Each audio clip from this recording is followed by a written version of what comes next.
for the kind attention of the passengers. কাল কালী পুজো, পুজোর ছুটিতে বাড়ি ফিরবো বলে বেরিয়েছি। তবে আজ ঘুম থেকে উঠতে বড্ড দেরি হয়ে গেছে। মহকুমার টাউন থেকে যখন বেরোলাম তখনই বেলা যায়। তারপর আবার ট্রেনটাও লেট করলে। বারাসাত স্টেশনে বরিশাল এক্সপ্রেস কেন যে 40 মিনিট দারু ব্রহ্মবধ অনর অবস্থায় দাঁড়িয়ে রইলে তা কেউ বলতে পারলে না। কিন্তু ভোগান্তির এখানেই শেষ নয়। কলকাতা থেকে আসছিলাম বরিশাল এক্সপ্রেসে। গন্তব্যস্থানে পৌঁছে দেখলাম রানাঘাট লাইনের গাড়িটাও চলে গিয়েছে।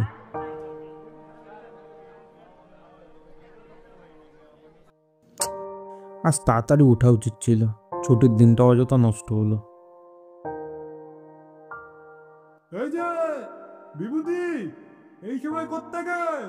কলকাতা থেকে রামবাবু, শ্যামবাবু, যদু ও মধুবাবু সবাই বেলা 5টার সময় স্টেশন সংলগ্ন ক্লাবে বসে গল্প করছিলেন। আমাকে দেখে ডাক দিলেন, বাড়ি যাবে? তা ট্রেনে গেল না যে? আর বলবেন না, ট্রেনটা ফেল হয়ে গেল। Barishal express 40 minute late. আরে এসো, খুব ভালো হয়েছে এক্সপ্রেসটা লেট হয়ে। বসো, দেখে নিই, চা খাও। মনে মনে ভাবলাম, দেরি যখন হয়েই গেছে তখন বাড়ি গিয়ে কী আর হবে। দিন তো প্রায় শেষ, বরং বসে একটু আড্ডাই দেওয়া যাক। গল্প করতে করতে যার বেশিরভাগটাই পরনিন্দা পরচর্চা। হু করে সময় কাটতে লাগলো। যখন হুঁশ হলো তখন বাইরে আলো একেবারে নেই বললেই চলে। না, এবার যেতে হবে। এখন অনেকটা রাস্তা, কাছে টর্চ লাইটও নেই। এখন 5 মাইল পথ হেঁটে যেতে হবে। রাস্তায় আবার সাপখোপেরও ভয় আছে। বড় রাস্তায় উঠে সত্যি দেখলাম আড্ডা দিতে গিয়ে সময়ের আন্দাজ বুঝতে পারিনি। তাড়াতাড়ি হাঁটতে লাগলাম। চাপা বেড়া ছাড়িয়েই রাস্তায় একেবারে জনমানব শূন্য হয়ে গেল। পথের দুপাশে ঘন জঙ্গলে পটপটির ফুল ফুটেছে। গন্ধ ভেসে আসছে জলো বাতাসে। শিয়ালগুলো খসখস শব্দ করে চলে যাচ্ছে ঝোপঝাড়ের ভিতর থেকে।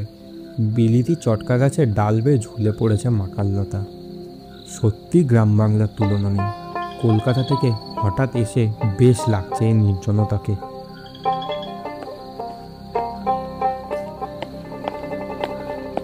চাপা বেড়ের পুল ছাড়িয়ে কিছু দূর গিয়েছি। দেখি একটা লোক কাঁধে বাঁক নিয়ে আমার আগে যাচ্ছে। ওকে এ পথে দেখে একটু আশ্চর্য হয়েছি। এ বনপথে এ সময় কেউ একা বড় একটা হাঁটে না। হঠাৎ আমার পায়ে শুকনো ডালের মতো একটা কিছু পড়লে সেই শব্দ শুনে সে আচমকা পিছন ফিরে আমার দিকে চাইল। কোথায় যাবি? প্রায় নিজের অজান্তেই প্রশ্নটা বেরিয়ে এলো আমার মুখ থেকে। আইকে বাবু, গোপালনগরে। বাঁকে কী রে? দই আছে। এত দই কি হবে? নিবারণ ময়লার বাড়ি বায়না আছে, এনাদের বাড়ি আজ খাওয়ান দাওয়ান কিনা। তোদের বাড়ি কোথায়? দই আনছিস কোথা থেকে?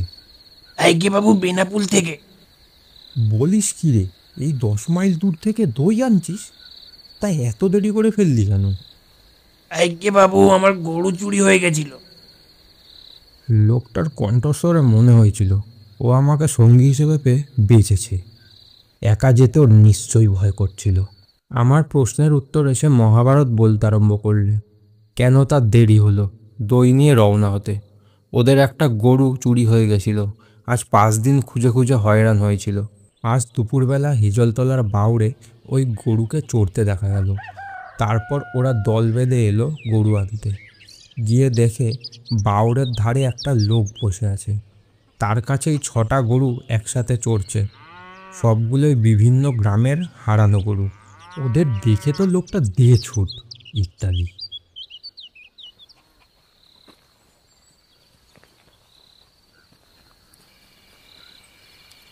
ও কি? রাত বেশ গভীর হয়ে এসেছে। বাঁশ আমবাগানের ভিতরে ঘুলি ঘুলি অন্ধকার। আমার পায়ে আবার শুকনো কাঠ জাতীয় কিছু একটা পড়লে ও আবার চমকে উঠল। আমি হাসি চেপে বললাম, ও কিছু না, একটা চটকা গাছের ডাল বোধহয়। ও, তা তোমার নাম কি? নিধিরাম। বাড়ি? কটক জেলা, সত্যি? তা তুমি তো বেশ বাঙালিদের মতো কথাবার্তা বলছো। তা হবে নি বাবু, বেনাপোলের কাছে আমার 15 বছর কেটে গেল। ওখানে আমার গরুর বাতান, 20টা গায়ে গরু, 15-16টা বকনা বাছুর, মস্ত বাতান, রোজ 8 মণ দুধ হয়। এড়ে বাছুর আমরা রাখি নে, শুধু বকনা বাছুর রেখে দিই, এড়ে বিক্রি করে ফেলে বাবু। লোকটা একটু বেশি বকে, আমাকে পেয়ে ওর বকুনি থামতে চায় না। একা যাচ্ছিল, আমায় পেয়েও ভারী খুশি হয়েছে, ভরসা পেয়েছে এই সন্ধ্যাবেলা।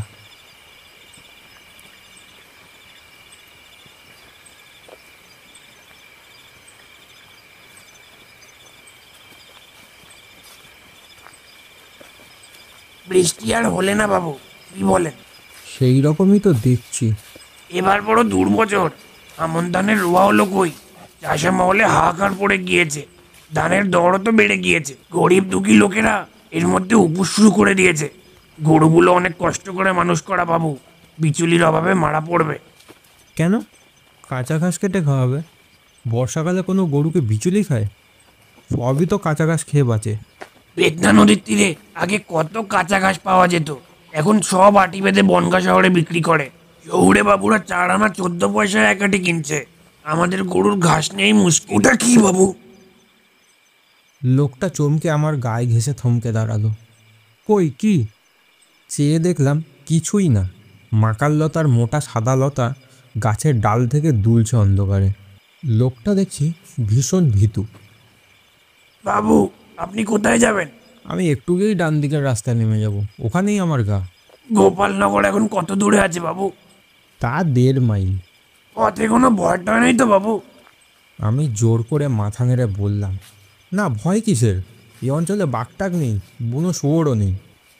আমি বাঘের কথা বলিনি বাবু, বলি এই সন্ধ্যাবেলা আবার নাম করতে নেই, সেই তাদের। ও ভূত প্রেতের? ও নাম কি করতে আছে নাকি এই সময়? রাম রাম রাম রাম রাম রাম। হঠাৎ আমার মনে একটা দুষ্টু বুদ্ধি জাগলো। আমি অতি কষ্টে হাসি চেপে পড়লাম, ও বুঝেছি। তবে একটা কথা, যখন তুমি বিদেশি লোক তখন তোমাকে খুলে বলাই ভালো। কি বাবু? দাঁড়াও এখানে, আমি তো এক্ষুনি নেমে যাব, তুমি তো একা যাচ্ছ অন্ধকারে, পথে জনপ্রাণীও নেই। আমার বর্ণনার বহর শুনে লোকটা আরও আমার দিকে ঘেঁষে দাঁড়ালো, আমার মুখের দিকে হাঁ করে চেয়ে রইল, বলল, তারপর বাবু? তারপর আর কি, তোমাকে বলা আমার উচিত নয়, কিন্তু যখন জিজ্ঞেস করলে তখন তোমাকে না বলাটা তো ঠিক নয়। বিশেষ করে একা যখন যাচ্ছ, সঙ্গে নেই লোক। ওই যে একটা সাঁকো আছে রাস্তার ওপর বনের পাশে, ওই সাঁকোটা বড় খারাপ জায়গা। কেন বাবু? ওই জায়গাটাতে মানে ওনারা সব আছেন কি না। পাশে যে বড় আমবাগান, ওটার নাম গলায় দরের আমবাগান, বড্ড খারাপ জায়গা। অনেক দিন আগে, তখন আমি ছেলে মানুষ, একবার একজন এই তোমার মতনই বিদেশি লোক একা যাচ্ছিল গোপালনগরে সন্ধ্যের পর। তারপরের দিন সকালবেলা দেখা গেল কিসে তার ঘাটটা ভেঙে মেরে ফেলে রেখে গেছে সাঁকোর তলায়। এ আমার নিজের চোখে দেখা, কথাটা তোমায় বলা উচিত নয়, তবে যখন জিজ্ঞেস করলে তখন চেপে রাখা উচিত নয়। একটা বিপদ হতে দেরি লাগে না, তখন তুমি বলতেই পারো, বাবু আপনি জেনে শুনেও আমায় বললেননি কেন?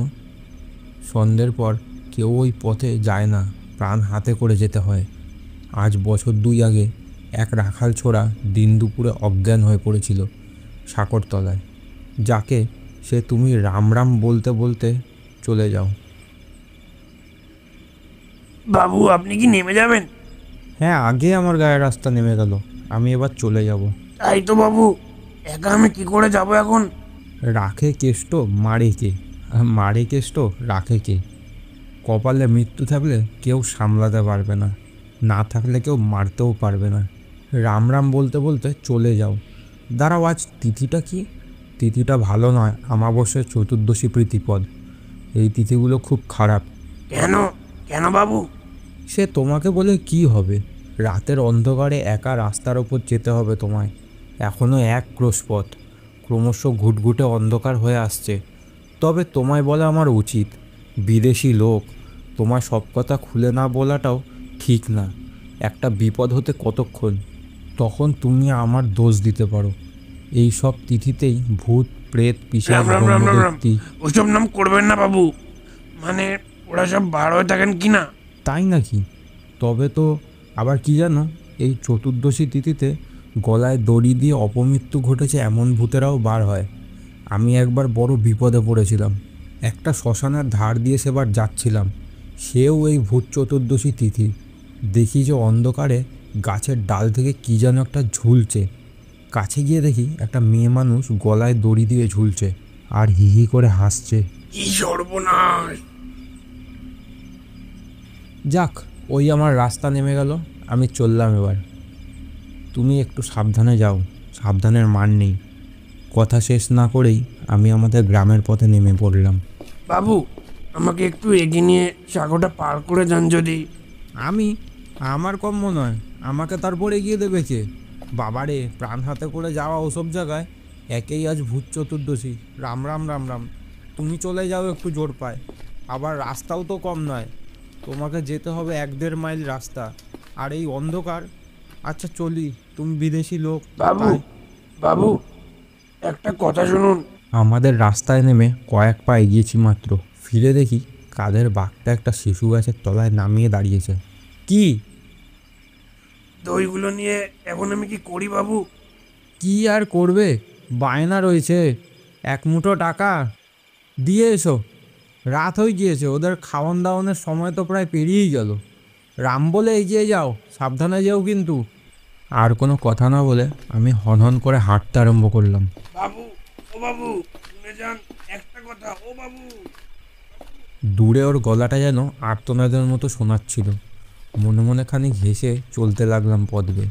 সামনে আর একটু গেলেই আমাদের গ্রাম পড়বে।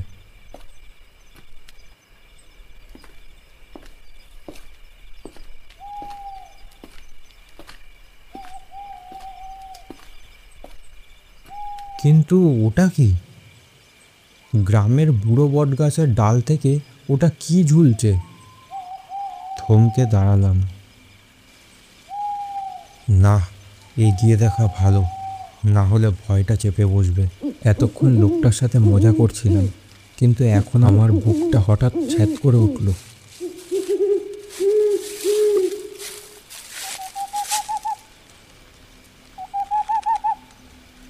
আর একটু এগিয়ে সেই আধা আলো আধারে দেখলাম পুরো বটটার ডাল দিয়ে একজন মহিলা গলায় দড়ি দিয়ে ঝুলছে।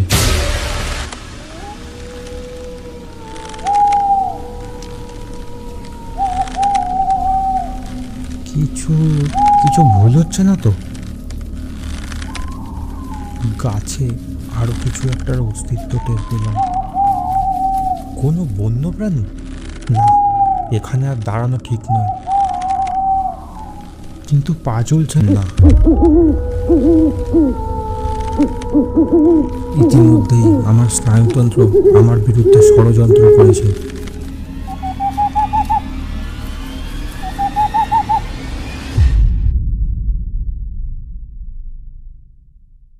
কতক্ষণ সেখানে দাঁড়িয়েছিলাম জানি না। যখন সার ফিরল বললে ভুল হয়, আমি প্রায় বেহুশের মতোই আস্তে আস্তে 1 পা 2 পা ফেলতে ফেলতে বাড়ির দিকে গেলাম। বাড়িতে সবাই শুয়ে পড়েছে, ভেবেছে বোধহয় আমি আর আজকে ফিরব না। কেন জানি না বাড়িতে কাউকে কিছু বললাম না, কিছু খেলামও না। সারাদিন ঠিক করে কিছু খাইনি, কিন্তু খিদে নেই। শুয়ে পড়লাম।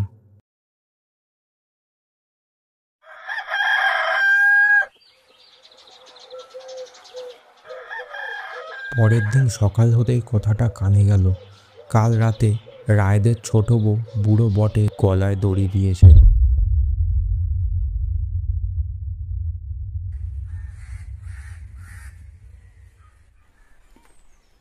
বিকেলের দিকে গ্রামে হাঁটতে বেরিয়েছি, তখনও এই ব্যাপারে কাউকে কিছু বলিনি।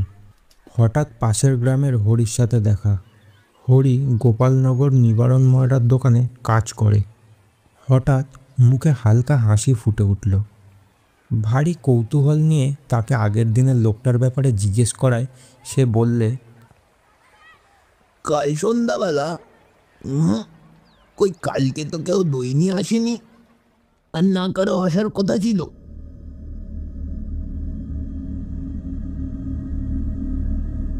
বুকটা একবার যেন ঢিপ ঢিপ করে উঠল।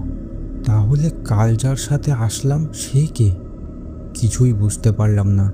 কেবল একথাই বুঝলাম যে কাল যদি লোকটাকে ছাড়তে পুল অব্দি যেতাম তাহলে আর ফিরে আসতাম না।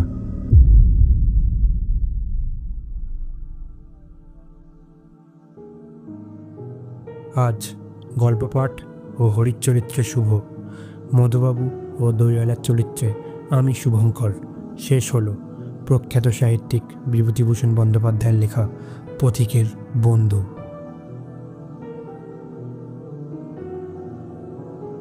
কেমন লাগলো আমাদের উপস্থাপনা কমেন্ট করে জানান। ভালো লাগলে লাইক করতে ভুলবেন না, ও আরও গল্প পেতে চাইলে please subscribe to Saturday nights and press the bell icon, যাতে আপনাদের কাছে তাড়াতাড়ি গল্প পৌঁছায়।